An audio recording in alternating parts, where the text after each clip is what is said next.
Wednesday morning, we're loaded up, we're ready to go. Let's do it. So you are watching me, Ali, from Ali's Digger Diary. I am employed by Gordon's Construction. We are the only Doosan Devellon dealer in Scotland and Cumbria, that's where I am. My job is to look after all the Doosan Devellon machines in Cumbria and the borders. The customers within that area have my phone number and they arrange their requirements through me.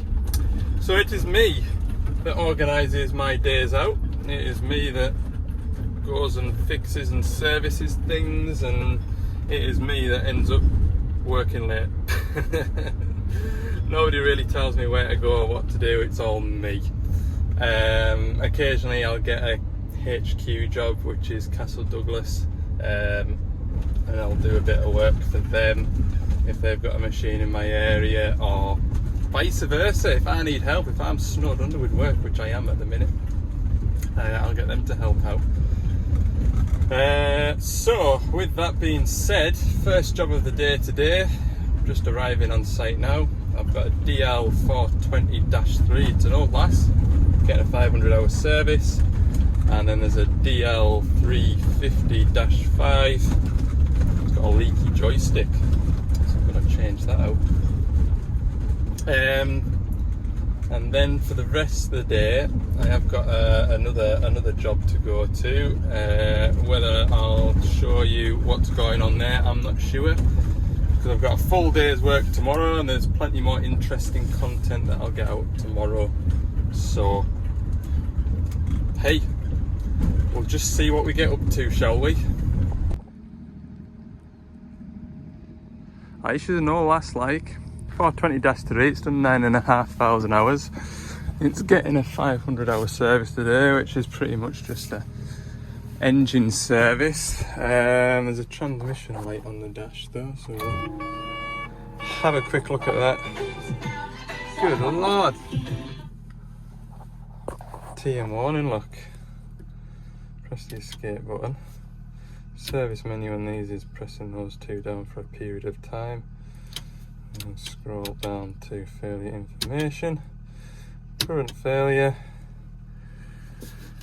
Error, differential pressure oil filter above normal range. Differential pressure oil filter.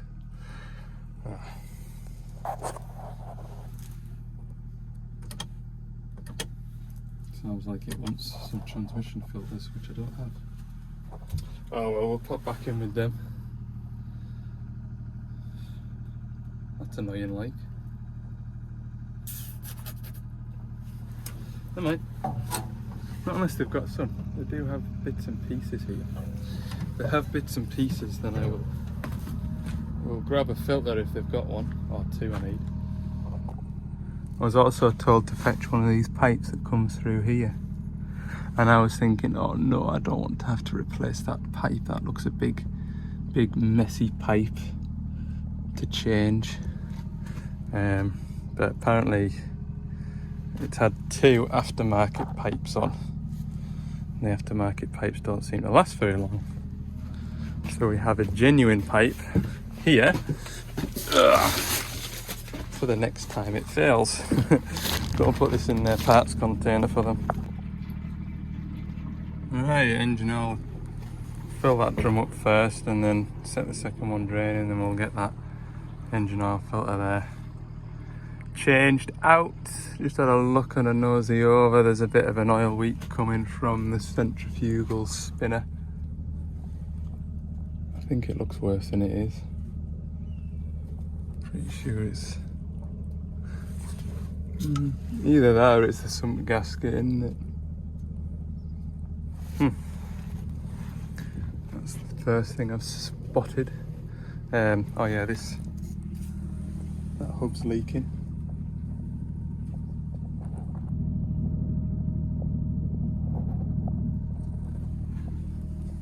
I pointed that out on the last service. So I did. Okay, I'm trying to avoid doing this by going, look, there's the engine oil, it's done. I have done it, but I've been on the phone to somebody about another machine. Now, I would like to have a word with you lot. 99.9% of you that take the time to comment on these videos, your comments are appreciated, they are read, and I appreciate the time you put into writing something, whether it's a constructive criticism, like somebody the other day was saying we'd like to see a little bit more of you actually repairing or stripping something down rather than just going, ta-da, there it is, it's fixed. I get that. That would add more to my videos. I do try and do it where I can, but as I said in the previous video, sometimes I'm just that rushed off my feet. I just want to get in and out of that job and onto the next one. That being said, other comments such as, you know, nice comments, people appreciating the work that I do and stuff like that. Obviously I don't have an issue with those either. The sorts of comments that I don't think we need to write down below these videos are the comments where I feel an inherent need to tell me that Doosan are a cheap machine, they're built in China, they're a rubbish machine, nobody likes them, why would you even buy them, stay well clear, etc, etc. There's not been loads, but there's been one or two in the last fortnight, and as soon as I've seen them I've just deleted them. I don't think we need those sorts of comments below my videos, and I don't really understand why you feel so powerfully enraged that you need to write something like that. So I would just politely ask you to not bother writing comments like that, because nobody really benefits.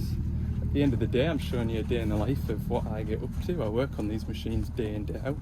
Genuinely think they're a pretty decent machine all in all, and for those of you that are involved with machinery or have, yeah, I mean, it doesn't even matter, does it? Whether you are or not involved in machinery, doesn't matter whether it's a orange Doosan, an orange Hitachi, Hyundai, Liebherr, Volvo, Cat, JCB, they all break down, and I don't think I'll put my mortgage on it.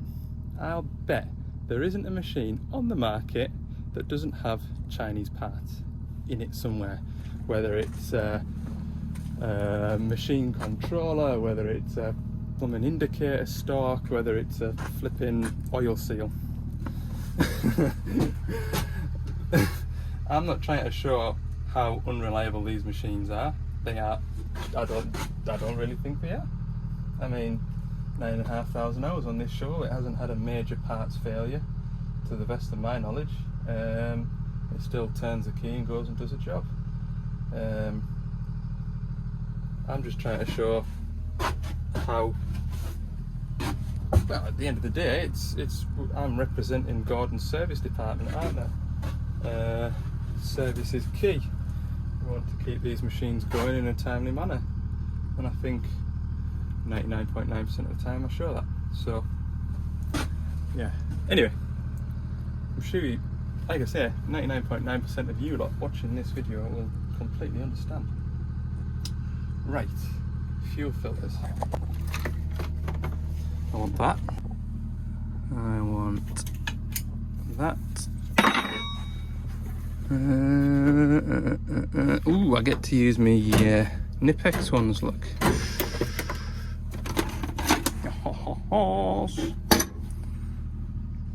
What else I need? Take a flathead screwdriver. I think that'll be about it. Right then, when you're doing these fuel filters, pepper pot filters I call them, pull all the fuel out of that one. When you pull that filter out of there, you've got unfiltered fuel that then goes into this one. So we need the fuel sucked out of there and scrapped. We'll put this new filter in, and then we undo that one and do the same again. pull all the fuel out of there, so these are empty, and it stops any grittiness, which we don't want that going into this high pressure fuel pump. Okay, finally the water separator filter, which is a bit of a waste of time really, but never mind. Change it anyway. Well, it looks like this is going to be a really nice set of filters to bleed up. See all the air coming out? That makes me happy. It's like 50-50 whether or not these hand primers are blocked up with muck, and can spend half an hour stripping it all down to clean it out just to get the fuel back in. That's going really well, look at that. Done in no time. I'm sure it says in the book you have to pump that hand primer a real specific number of times. It's like 117 or something.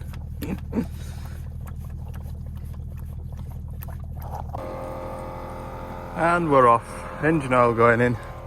Okay, all I've got left is a pilot filter and a cab filter. So we'll get them rattled off.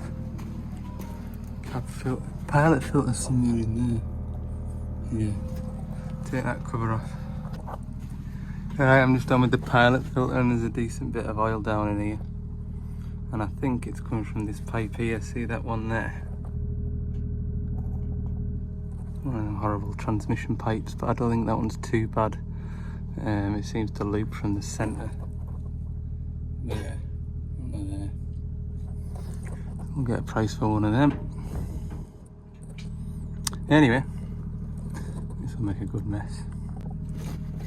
That wasn't as bad as I expected it to be. I know I haven't shown you me doing that, but it's a two-hander, like, to avoid a potential environmental disaster.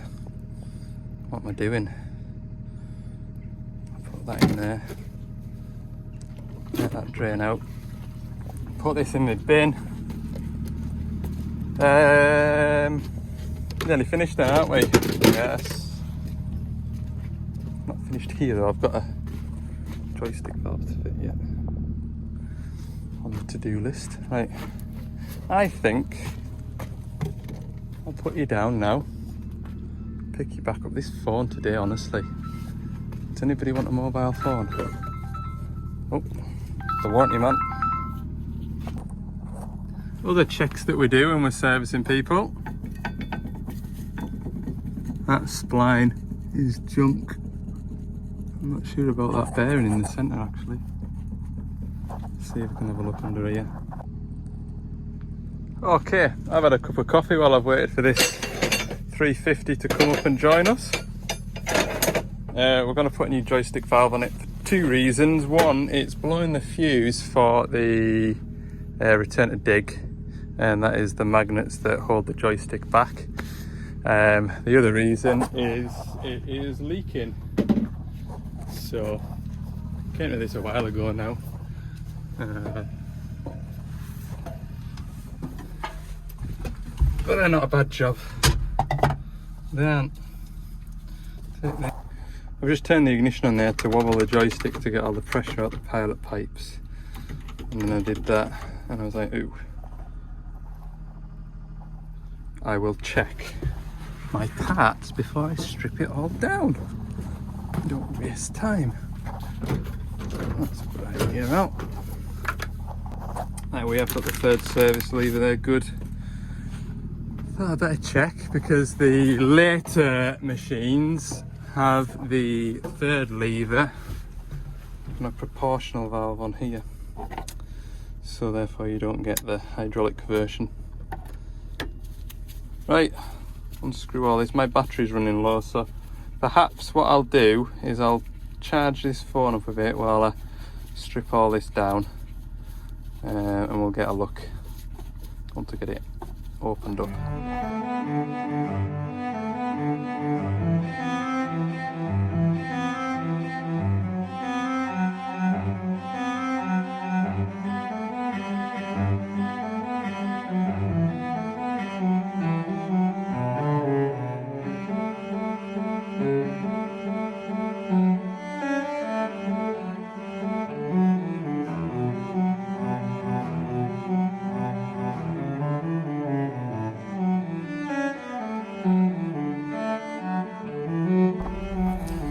that's all the pipes off, and now we've got the time it takes for this jug to fill up with oil to get it all sucked over.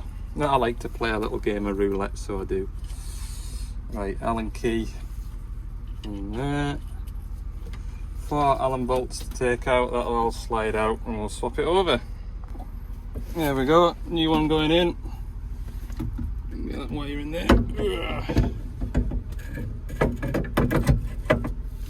Ta-da! Right, pipe it up now. Quick!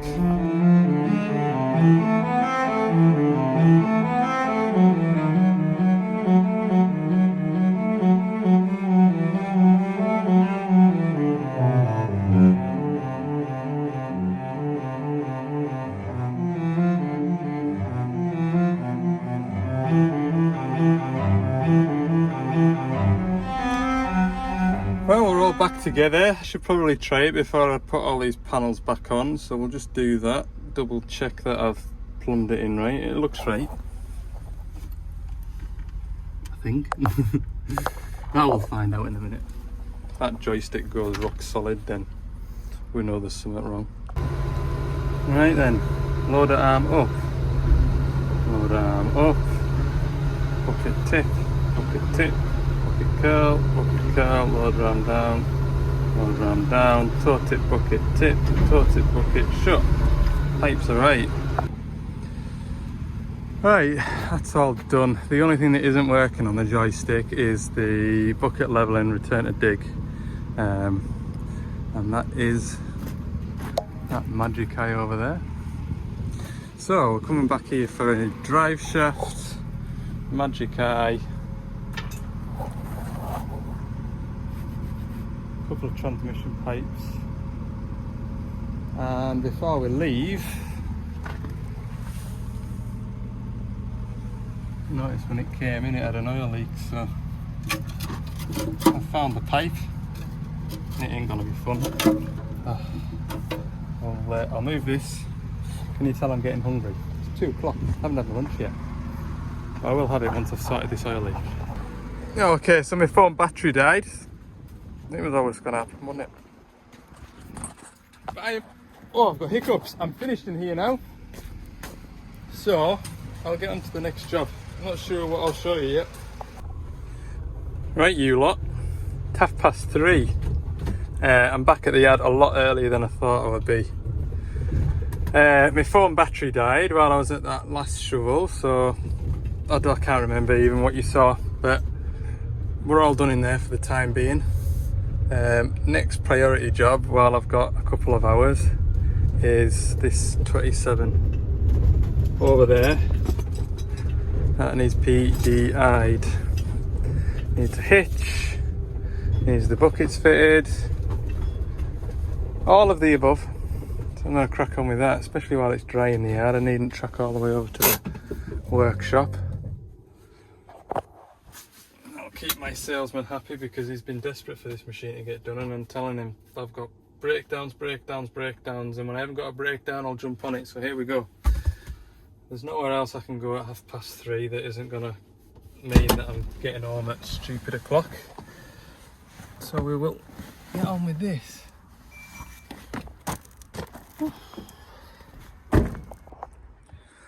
Full spec this one, look, isn't it?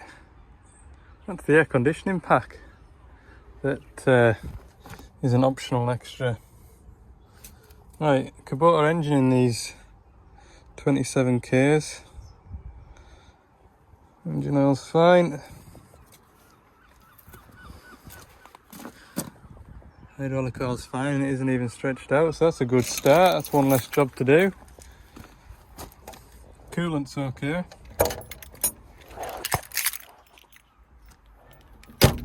We've got enough fluid in there to start it safely, so we will start it. Oh, we've hit a pothole before we've started. So as I said, this is spec'd with aircon. Lovely little spec digger. It's got rotate pipe work over here, two-way pipe work over here, no quick hitch pipe work. Oh, I tell you what, Doosan Darren is not having a good day at all. a desperate machine. Like, I mean, he's been at me every other phone call.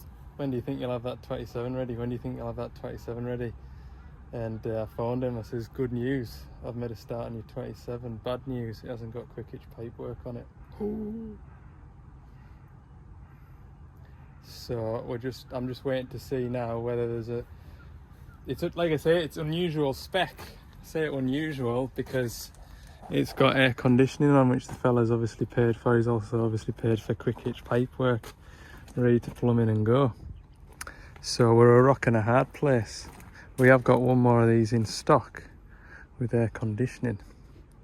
But apparently all UK stock as standard comes with quick hitch piping. So maybe this machine was never destined for the UK.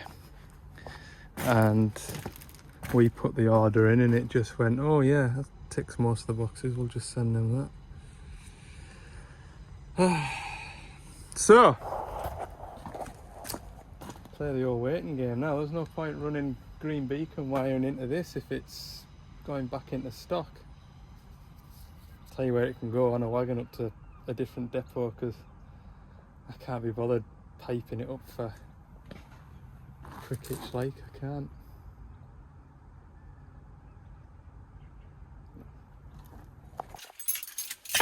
Alright, I've got the van emptied off and loaded for tomorrow. There is a DX27 that is 5 miles away from here that needs a service. It's been on my to-do list. I was just going to do it one evening after work. After I've been home and had my tea, I thought I'll go and get that done now. I was saying to the salesman, so it's looking like we're going to have to... We don't have another machine in stock that is the same spec as that machine, including a quick hitch kit already fitted. So it's looking like we're going to have to fit an aftermarket quick hitch kit to it. So I was telling Darren, like, I says it was one thing trying to find 3 or 4 hours to PDI that DX27. Now I've got to find a day and a half to do it. So it's just one of them. It is European spec. So apparently in Europe they'll either put a manual hitch on those little 27s, or they will probably put one of them rotor tilt steel wrist Encon things on, probably, let's be honest. So 27, go and do that. Right, I've made it to me little digger. So DX27 is getting its first service. This is the one that we did that tree shear to. Customer likes it, no real complaints, but as he's got used to the shear, this toggle switch that we've fitted for the collector function,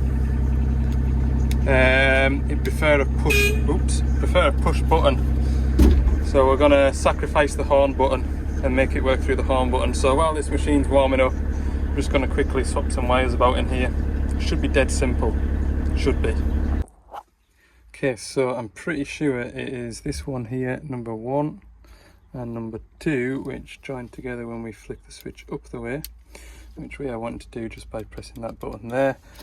That button there, I'm pretty sure again, is the yellow wiring, the horn. I'm just going to verify all that with a multimeter. What I'll do then is we'll chop the wiring off, but leave it going through the joystick just in case we want to reinstate the horn on a separate button. The customer's not that fussed about having the horn, and this is the quickest, simplest solution to getting this to do the grab function. If you want to find out what this tree shear collector does, go back in the videos to about February time, I think, and there's a thumbnail of that tree shear on this digger, and I show you how it all works and how I wired it all up and stuff like that. Okay, right, there we go then. It's a good job I checked. It is wires number 2 and 3 on here, and it is the 2 white wires that does the horn.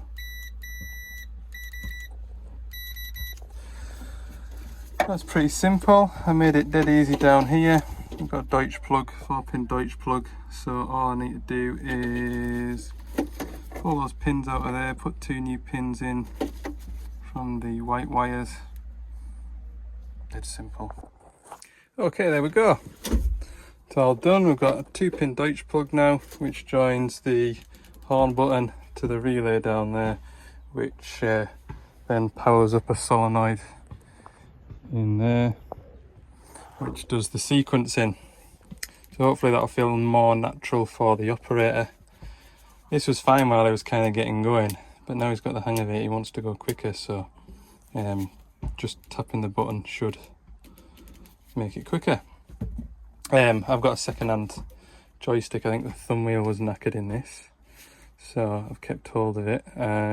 Someone once flicked the thumb wheel bit, you know, that textured bit there, caught it with the jacket and popped it off. Of course you can't get that separate, so I came to the rescue because I had it on the van. But yeah, we've got a spare horn button, spare function button, handy to have. And now I've got a spare back with a switch in it, which isn't a bad thing, like, because to be honest with you, if you had a wheel digger and the forward reverse wasn't working, you could wire that in. Anyway, right, let's put all this back together and crack on with the service. Nah, it's always these evening jobs, innit, that screw you over. I just wanted to put a new grease nipple in the bottom of here because it was bad to take grease. Sure enough, it was spewing out the sides. Didn't it just snap when I put the spanner on it? And it's recessed in that groove there, look. Oh, it's coming though. It's coming. Thank goodness. There we go, away. Why it couldn't do that when put a sensible spanner on it, do not know. I wonder if I've got blooming Stilsons, hammers, chisels, all kinds out. There we go. Cheeky little parsnip. Right, there we go, a new grease nipple in. While I look at this, I was watching Crawford's Farm yesterday, and he was putting a pin and cone headstock on his JCB, and it came with new grease seals, and he was apparently he'd asked on his live stream which way around do these grease seals go, and everybody told him to put them in the wrong way around. So when I seen it, I had to comment and says, no, you've done it wrong. So for the benefit of you lot, and Crawford if you're watching, probably not, but the idea of this is that because he put it in the wrong way around, when he puts grease in, the grease is going to fill that cavity, and therefore it's going to push this seal out the way, so his old grease isn't going to be able to get out, and that way then his muck is going to be able to work its way in. I mean, it's not like he's putting his boom into the ground or anything like that, so it's not like the end of the world, but yeah, it will allow muck in the wrong position. Right, that thing is perfect there. There we go. Right, there we go. That takes grease. I'm happy with that. When you're working with grease, you go through so many flipping rags, don't you? Clean that up. We'll get the O-ring on, and the shims to go in as well. Fun. Okay, 30mm spanner in it for this bung. Can find the damn thing. There it is. Oh, is it going to go on his straps? I don't think it is, like. Oh. Holy Santa Claus. That's tight. Oh, good Lord. They had the shreddies when they put that one in. Make sure I'm in the right position. Should I have moved these straps before committing? Nah, it's not gonna hit them straps, like. Yeah, look at that, beautiful. Engine oil filter done. Flipping love them. Honestly, right, They're worth every penny. If you do a lot of servicing, buy some of them. Fantastic. Just get some. Don't and a for 3 or 4 years like I do. just buy them. Turn that fuel off, maybe help make less mess.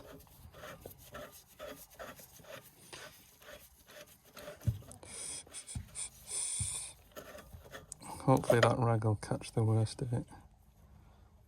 Pop that filter off. Oh, another drop.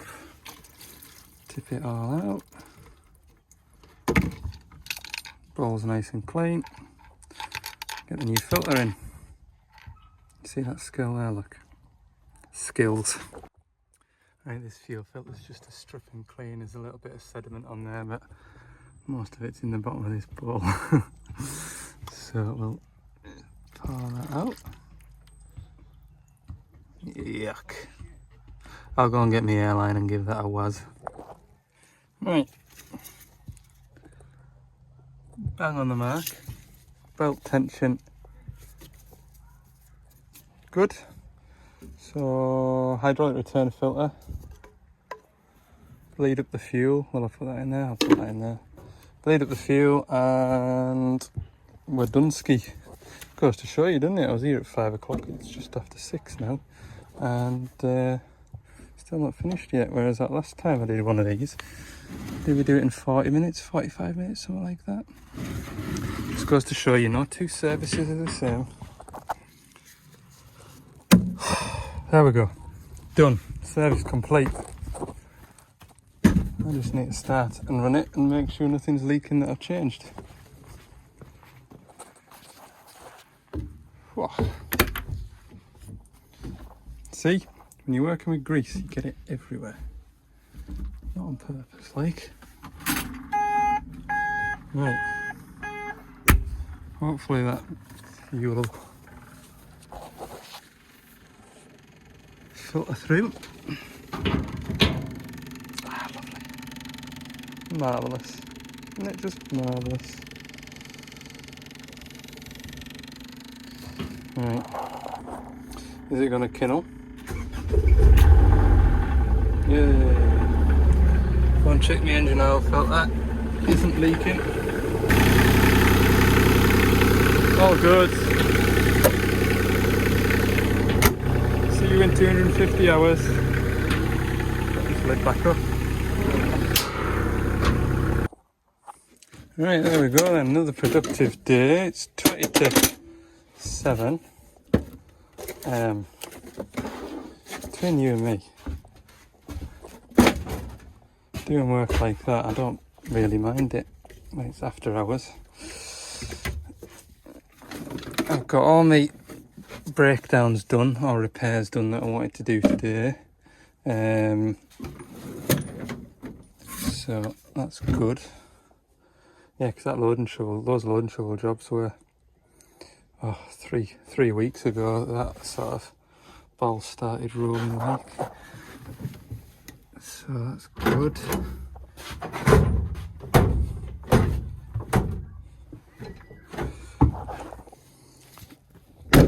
Right, there we go. 20 to 7. Should be home just before 7 light. That's not too bad. Productive day. Got everything done and more than I wanted to today, so I'm happy with that. What else can I tell you? Ooh, going up into the borders tomorrow, Scotland, so see you there. Okay, so I'm just sat editing this video. It is 70 minutes long. I think what I'm gonna do, because that was Wednesday, and I've got Thursday and today, which is Friday now, and for a change, I've got too much content, too much clips, and some of it's, well, a lot of it's servicing. So I'll pick and choose bits and pieces and put you a video up on Tuesday and so on. Thanks for watching this video. If you've liked it, click the like button, subscribe if you haven't, and check out my Instagram, Ali's Digger Diary, for bits and pieces in between videos. Have a good weekend. See you in the next one.